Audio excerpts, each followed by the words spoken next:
الحمد لله الذي أنار بالصلاة قلوب العاملين وجعلها سبيل فلاح المؤمنين، ونشهد أن لا إله إلا الله، ونشهد أن سيدنا محمدا رسول الله صلى الله وسلم وبارك عليه وعلى آله وصحبه ومن والاه.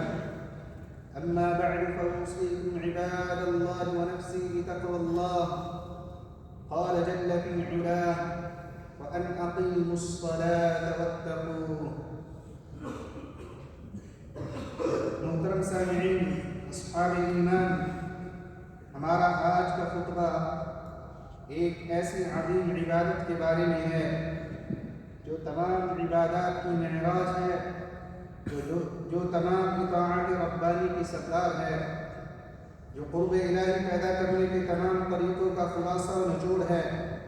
اور بلا شبہ وہ نماز ہے جو ایک عظیم فریضہ جس کا ذکر قرآن کریم میں 70 مقامات پہ آیا ہے، جس کی ادائیگی کے لیے رب رحمان نے یہ واضح حکم فرمایا ہے وَأَقِيمُوا الصَّلَاةَ، اور نماز قائم کرو۔ تمام انبیاء کرام علیہم السلام نے پابندی سے اس کی ادائیگی فرمائی، اور رب تعالیٰ کے حضور کمال عز و انکساری سے دعا فرمائی کہ وہ ان کی اولادوں کو بھی نماز قائم کرنے کی توفیق عطا فرمائے۔ چنانچہ یہ اللہ کے خلیل حضرت ابراہیم علیہ السلام ہیں جو اپنے رب سے مناجات فرما رہے ہیں: رب اجعلنی مقیم الصلاۃ ومن ذریتی، اے رب مجھے اور میری اولاد کو نماز قائم کرنے والا بنا دے۔ اور سیدنا اسماعیل علیہ السلام کے بارے میں اللہ تعالیٰ کا فرمان ہے: وَكَانَ يَأْمُرُ أَهْلَهُ بِالصَّلَاةِ، اور وہ اپنے گھر والوں کو بھی نماز کا حکم دیا کرتے تھے۔ یقیناً آپ نے جناب لقمان حکیم کے اپنے بیٹے کو کی گئی عظیم وصیت کی سماعت کی ہوگی، جنہوں نے فرمایا تھا: یا بنی اقم الصلاۃ، بیٹا نماز قائم کرو۔ اور یہ امر الہی و ارشاد ربانی بھی ملاحظہ فرمائیے جو 7 آسمانوں کے اوپر سے ہمارے نبی صلی اللہ علیہ وسلم پر نازل ہوا: وَأْمُرْ أَهْلَكَ بِالصَّلَاةِ وَاصْطَبِرْ عَلَيْهَا، اور اپنے گھر والوں کو نماز کا حکم کرو اور خود بھی اس پر ثابت قدم رہو۔ چنانچہ آپ علیہ السلام نے اس حکم الہی کی تعمیل فرمائی اور پوری حیات مبارکہ میں اس پر کاربند رہے، یہاں تک کہ آخری لمحات زندگی میں جب آپ کی روح پرواز کرنے کو تھی تب بھی زبان مبارک سے یہی آخری وصیت بار بار ارشاد فرما رہے ہیں: الصلاۃ الصلاۃ، نماز کا خیال رکھنا، نماز کا خیال رکھنا۔ تو میرے بھائیوں، ذرا سوچئے کہ انبیاء کرام علیہ السلام اور حکماء کی اپنی اولادوں کو کی گئی وصیتوں میں سے نماز سے بڑھ کر کوئی بھی عظیم وصیت ہوگی؟ اور اے والد گرامی، آپ کی اس سے بڑھ کر کیا سعادت ہو سکتی ہے کہ آپ دیکھیں آپ کا لخت جگر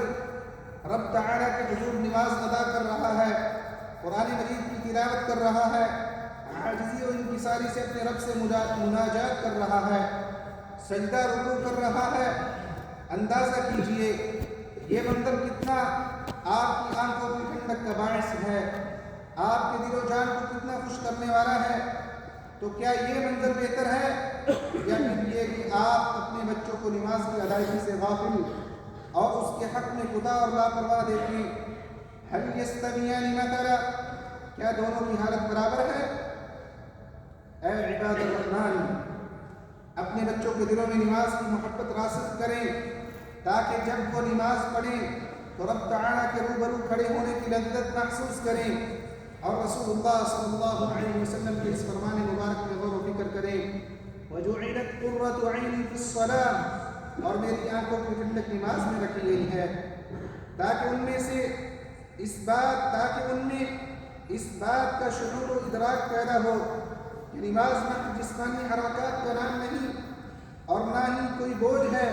جسے وہ اپنے کندھوں سے اتار پھینکیں، بلکہ یہ رب تعالیٰ سے ان کے تعلق کی مضبوط رسی ہے، ان کے دلوں کی اطمینان کی عظیم راہ ہے، ان کے جسم و جان کے چین و سکون کا ذریعہ ہے، کیا آپ نے نبی کریم صلی اللہ علیہ وسلم کا یہ قول نہیں سنا جو آپ علیہ السلام نے اپنے مؤذن حضرت بلال رضی اللہ تعالیٰ عنہ سے فرمایا تھا، یا بلال اقم الصلاة ارحنا بها، اے بلال نماز کے لیے اقامت کہو اور ہمیں اس سے آرام و سکون پہنچاؤ۔ میرے بھائیو، نماز صرف روح کا سکون ہی نہیں، نماز صرف روح کے سکون کا ہی نام نہیں، بلکہ یہ ہمارے بچوں میں صفائی ستھرائی، یکسوئی اور دل جمی کی صفات پیدا کرتی ہے۔ ان میں مسجد کے ساتھ قلبی لگاؤ اور مساوات پسندی کو فروغ دیتی ہے، اعمال کے اچھے برے انجام میں غور و فکر کی صلاحیت پیدا کرتی ہے۔ اسی طرح نماز ہمارے بچوں میں چستی، نظم و ضبط، سلیقہ بندی اور احساس ذمہ داری کی روح بیدار کرتی ہے، ان کے اندر استقامت و سنجیدگی کے جذبات ابھارتی ہے، انہیں سستی و غفلت، کاہلی، لاپرواہی سے دور رکھتی ہے، اور یہ تبھی ممکن ہوتا ہے جب وہ نماز باقاعدگی سے اس کے وقت میں ادا کرتے ہیں۔ اللہ تعالیٰ کے اس فرمان پر عمل کرتے ہوئے ان الصلاة كانت على المؤمنین کتابا موقوتا، بے شک نماز اپنے مقررہ وقتوں پر مسلمانوں پر فرض ہے۔ تو میرے بھائیوں، جب ہمارے بچوں کا نماز سے قلبی تعلق پیدا ہو جاتا ہے، ان کی روح تک نماز کی محبت سرایت کر جاتی ہے، تو نماز ان کے لیے زندگی کی شہرت بن جاتی ہے۔ پھر وہ اپنے معمولات زندگی نمازوں کے اوقات کے حساب سے مرتب کرتے ہیں۔ نماز کی ادائیگی میں ٹال مٹول یا تاخیر سے کام نہیں رہتے، جس کا اثر ان کے اخلاق و عادات اور معاشرتی زندگی پر پڑتا ہے، کیونکہ نماز میں حاضر ہونا ان کو خیر کے کاموں میں متحد ہونے کی تعلیم دیتا ہے، فلاحی کاموں میں ایک دوسرے کے تعاون کی ترغیب دیتا ہے اور ان کے درمیان محبت و الفت کے روابط پیدا کرتا ہے، یہاں تک کہ نماز ان کی ہر کامیابی کی کنجی بن جاتی ہے۔ چنانچہ جب مؤذن یہ صدا لگاتا ہے حی علی الفلاح، تو وہ اس کی صدا پر لبیک کہتے ہیں۔ رب تعالیٰ کی اس حکم کی تعلیم کرتے ہوئے حافظوا علی الصلوات، سب نمازوں کی حفاظت کیا کرو۔ یا ایھا الذین آمنوا اطیعوا اللہ واطیعوا الرسول واولی الامر منکم، اقول قولی ھذا واستغفر اللہ لی ولکم فاستغفروہ۔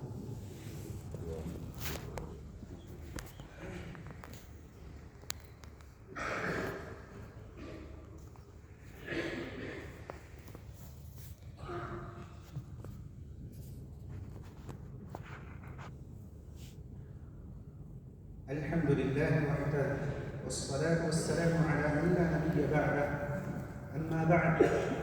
عزیزان محترم اصحاب ایمان، نماز طلبہ کے نفوس میں اعلیٰ اقدار و بلند اخلاق پیدا کرتی ہے۔ نماز کی ادائیگی سے ان میں چستی و توانائی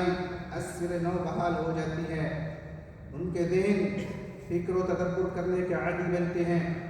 ان کے نفوس سکون و اطمینان سے مالا مال ہوتے ہیں، اور اللہ تعالیٰ انہیں علم، کامیابی، توفیق اور کامرانی سے سرفراز فرماتا ہے۔ رب تعالیٰ کا فرمان ہے قد افلح المؤمنون الذین هم فی صلاتهم خاشعون، بے شک ایمان والے کامیاب ہو گئے جو اپنی نماز میں عاجزی کرنے والے ہیں۔ اسی لیے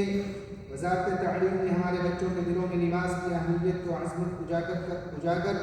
اور اسے راسخ کرنے کے لیے خصوصی توجہ دی ہے، اور اسکولوں کی مساجد میں نماز ظہر کے لیے وقت مختص کیا ہے۔ لہذا اساتذہ کرام، طلبہ کو اس عظیم قومی اقدام سے بھرپور استفادہ کرنے کی ترغیب دیجیے، انہیں سکھائیے کہ وہ اچھے طریقے سے وضو کریں، اپنی نمازوں میں خشوع و خضوع اختیار کریں اور ہر حال میں نماز کی پابندی کریں۔ یہ ان کے لیے دنیا و آخرت دونوں میں بہتر اور باعث خیر ہے۔ حضرت عمر بن خطاب رضی اللہ تعالی عنہ کا قول ہے ان اہم امرکم عندی الصلاة، من حفظها وحافظ عليها حفظ دینه ومن ضيعها فهو لما سواها اضيع۔